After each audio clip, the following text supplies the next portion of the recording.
તમે જોઈ રહ્યા છો ઈટીવી ભારત. નજર કરીએ આજના મહત્વના સમાચારો ઉપર.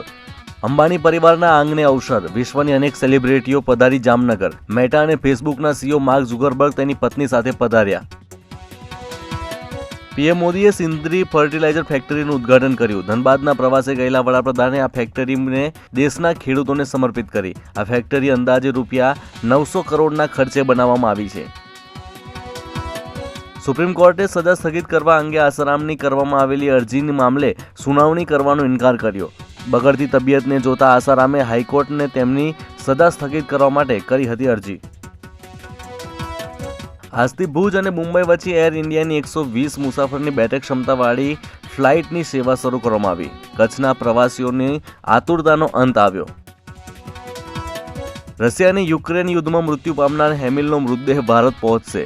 રશિયા અને યુક્રેન વચ્ચે ચાલી રહ્યું છે યુદ્ધ. આ યુદ્ધમાં સુરતમાં રહેતા એક યુવકનું થયું હતું મોત. વેરાવળમાં પકડાયેલા ડ્રગ્સના મામલામાં સોમનાથ પોલીસને વધુ એક સફળતા હાથ લાગી. ડ્રગ્સ કાંડમાં જામનગરના અલ્લા રાખાને દબોચતી સોમનાથ પોલીસ. તરસાડી નગરપાલિકામાં તળાવની હાલત કફોડી બની. 24 કરોડના રૂપિયાના માતબર ખર્ચે બનાવવામાં આવ્યું હતું તળાવ.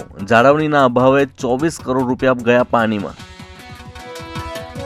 ડભોઈના કરાલીપુરામાં 65 વર્ષીય વૃદ્ધા ક્રાટમાળમાં દબાયા. તેમનું કમકમાટી ભર્યું થયું મોત. પોસ્ટમોર્ટમ અર્થે ડભોઈ રેફરલ હોસ્પિટલમાં ખસેડવામાં આવ્યા. 5 ટેસ્ટ મેચની શ્રેણીમાં છેલ્લી અને 5મી મેચ 7મી માર્ચથી ધર્મશાળામાં રમાશે. બીસીસીઆઈએ આ મેચ માટે ટીમ ઇન્ડિયાની જાહેરાત કરી. Yami Gautam starrer film article 370ને બોક્સ ઓફિસ પર ધૂમ મચાવી. આ ફિલ્મે 19 ફેબ્રુઆરીએ બોક્સ ઓફિસ પર એક શાનદાર સપ્તાહ પૂર્ણ કર્યું અને જંગી કમાણી કરી. તો હતા આજના મહત્વના સમાચાર. વધુ માહિતી માટે લોગિન કરો www.etvbharat.com.